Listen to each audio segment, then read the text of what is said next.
So if you guys are looking for something to save a few bucks in gas money or are looking for an alternative form of transportation, I'm going to show you guys something here that's a great form of transportation for traveling a few miles from your home, and a few scenarios why you might want to purchase one of these awesome electric XP e-bikes for that. So many of you that already follow my channel already know that I purchased this bike about 9 months ago, and it's been one of the best investments that I've made since. About 3 weeks ago, my wife's car broke down. I've had it in my garage, torn apart for a few weeks, so I borrowed my stepfather's vehicle.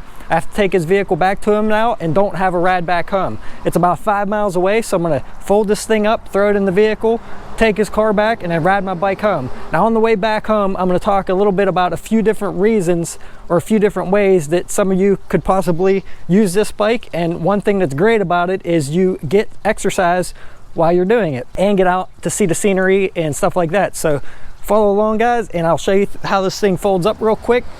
Going to show you how it fits in back of his vehicle and talk a little bit about it later on here. So I just want to tell you guys a little bit about it real quick in case you don't know or follow me already. So it comes with a 500 watt motor.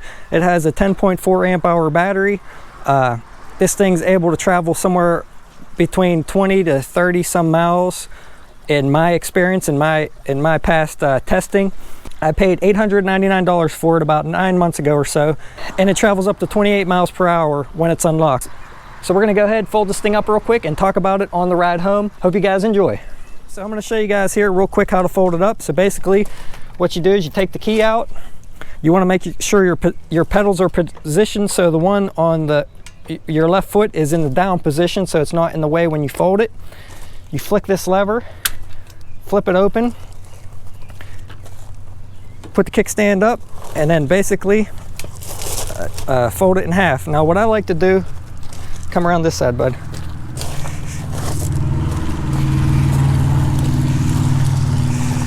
Now what I like to do is hold the rear brake and just pretty much walk the front around so it doesn't fall out, and then you can adjust your pedals and then rest it right on the support down below there.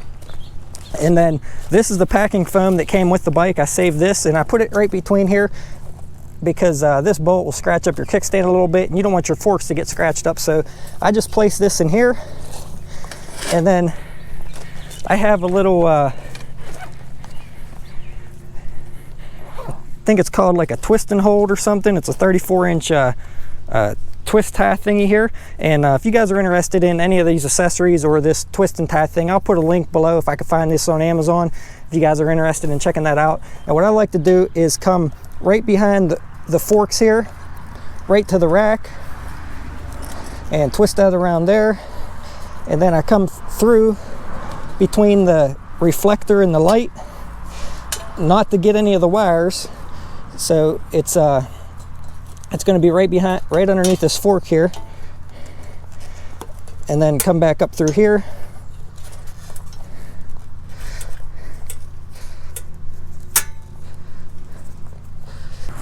and that will hold it together nice and tight. You just wrap that around there a few times or whatever, but that will keep your front together nice and tight. And what I like about doing it that way is you're still able to move the bike slightly by holding this handle and moving it forward and backwards. Now keep in mind, if you're trying to push the bike this way, your pedals are going to turn and eventually they're going to hit your frame. So you're only able to go so far that way, but you can pull this thing all day long towards you and it's fine. If you use this strap on these wheels, you will not be able to roll it like that, so just keep that in mind, guys. And then once you get it like that, you can flip this lever up here and fold these handlebars down as well. Now my drink holder is in the way a little bit, so I just flip that around there. But your handlebars fold down nice and compact, ready to load it up. So I'll show you guys how that fits in here. This is a Jeep Grand Cherokee, an older one. And show you guys. Now this bike is a little bit heavy. If you want to lighten it up by, I think, 6 or so pounds, you can take the battery out. I believe with the battery in, it's about 63 pounds, so it is sort of heavy and bulky to carry around, but I'll show you guys here. I usually pick it up with this handle here. Hold on, my cord's getting a little tangled up here, guys. I should have used my wireless lav mic. That's all right. So you can see if you push it this way, see how your pedals turn? Eventually they're gonna hit here. So you can put them in the down position and then have some roll back. But I'm gonna go ahead and pick this up.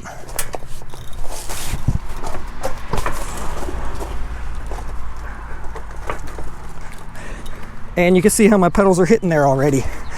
So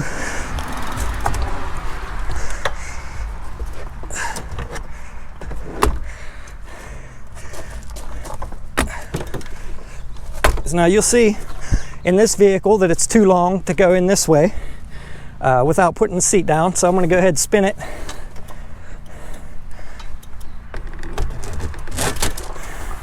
And this is actually the first time I've had this bike in here, so I don't even know how it's going to fit in here, but I'm going to go ahead and spin it that way.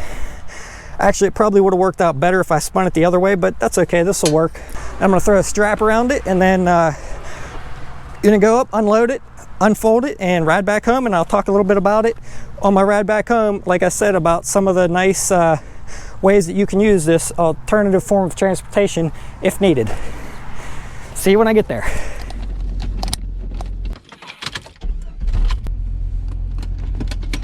All right guys, so I made it here. I'm just gonna show you guys real quick and easy how easy it is to open back up. I got it strapped in here so it doesn't move around. Just gonna take the strap off. And like I've said before, it's easier to pull it towards you because the pedals don't turn, so it should be a little easier getting out of the vehicle. So grab it by the handle, by the back rack, take it out, and then I'll show you guys here real quick how I have that strap. So I ran that strap right through here between the light and the reflector, right around the top of the fork there where it goes up into the frame, and then right around the rack. That way it doesn't grab any wires or anything, and it keeps it nice and tight.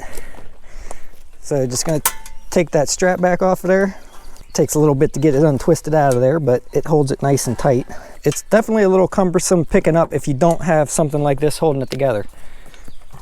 Take that back out. I'm gonna go ahead and fold the handlebars back up first. Clip that, hold the back brake, and basically just walk the front back around, making sure your pedals don't hit your wire or anything. And clip your frame together there, and you're ready to ride. We're gonna go ahead, ride this thing back home, and I'll talk a little bit, like I said, about some other good ways to use this bike for transportation. All right guys, so I'm just on my way back home. Now I just had something weird happen. For all of you that do follow me for my e-bike tips and tutorials, something weird just happened. My speedometer quit working, and for me to get it to work again, I had to go into the settings of P2 and change it to kilometers and then back to miles, and then it started working again perfectly. So not quite sure why I did that. Let me stop here and move this wire out of the way, guys. I should have really used my wireless lav mic, but I think this mic sounds better. That's why I've been using this one. Let me get this out of the way for you. All right, hopefully that works. So yeah, if your speedometer quits working, maybe do what I did, switch it into kilometers and then back to miles, and then it may start working again. Now, going into why I think this is a good alternative means in some different situations for transportation. So like in my case today, I borrowed my stepfather's vehicle, had to return it, didn't have a ride on the way home. So I threw the bike in the car and I'm riding a bike back home 5 miles, and it gets me out to see this beautiful scenery out in the countryside, and gets me a little bit of exercise, so I can't complain otherwise. Actually, it was an excuse for me to ride the bike, so that's awesome. Another thing that you might be able to use this bike for is definitely if you live in town where you're close to, say, like a coffee shop or a market, any kind of establishment really. If you're in town, great to get to those places. You could go, in my experience, at least 20 miles on this bike. And I live in a pretty hilly environment, so that really takes a toll on the battery. But if you're on a flat level ground, no doubt you should get 30 miles out of this battery, no problem, or more. I've gotten over 30 on the bike trail on flat ground and still had more to go. So keep that in mind if you live in a flat environment, depending on, you know, rider weight and hills, wind, your payload. I mean, it's all going to add up into different variables, but you shouldn't have a problem going 10 miles out and coming 10 miles back. With that being said, if you're, say, going to get your car maintained, you could essentially pack this thing up in your car, go drop it off, and ride 20 miles back home if you have a full charge. Charge your bike up, and then when your car is done, you can ride the 20 miles back. That's assuming you have enough time to, you know, travel those 20 miles. Now, 20 miles might not be for everyone, but you know, it's a good option if you don't have a ride. Instead of waiting for your car to get done, if you had to leave it a few days or whatnot, just throw it in there. Make sure you have a full charge, drive the 20 miles back. So that's another good way to use the bike. If you're just traveling to your local post office or anywhere around town, or just for exercise, really. But those are just a few examples of why I think this is a good alternative means of transportation. Just like the other day, yesterday actually, I just got my hair cut, rode the bike down into town, got my hair cut, rode back home. Normally I would have hopped in my truck, but I got out, got some exercise while doing it, and it was a great ride. So those are just a few examples of what you can do to get some extra exercise while saving gas, or if you just need to get somewhere and your car's broke down, or even if you don't have a license. A lot of places this is just considered a normal bicycle in a lot of towns, and you can ride it anywhere you need to.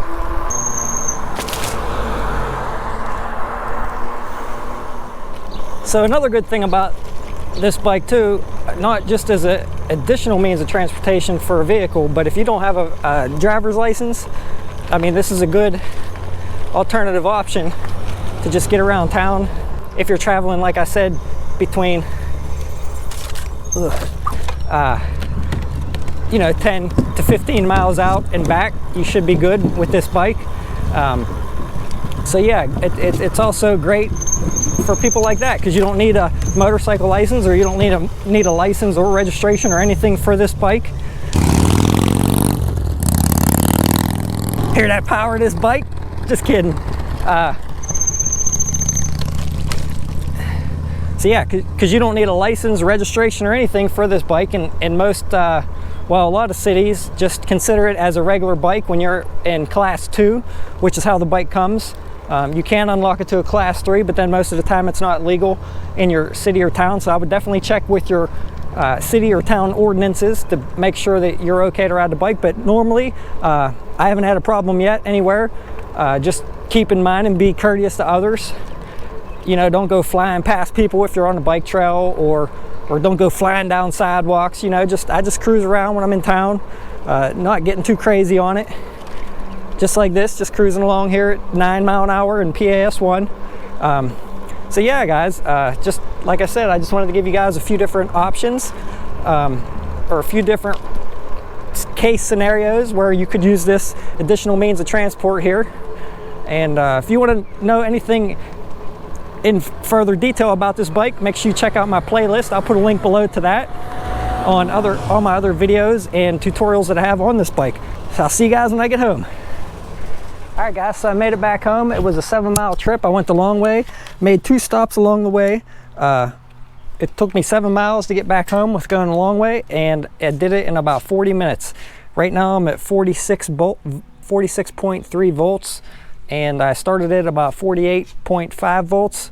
So I only used about 2 volts of battery power to go 7 miles. So I hope you guys enjoyed this video, and if you guys are interested in this bike, I'll leave a link down below to the website where you can get it. You got to buy it direct from the manufacturer, because they don't sell any third-party bikes. That's why they can keep the cost low. Like I said, if you are interested on any accessories that I have on here, the bags, the bottle holder, cell phone mount, anything like that, I'll put links down below to that stuff as well. So thanks for watching, guys, and if you found this video enjoyable or helpful, make sure you click that like button, hit the subscribe, and don't forget to hit that bell so you get notified of any future videos that I upload. And I will see you on the next one. Thanks for watching.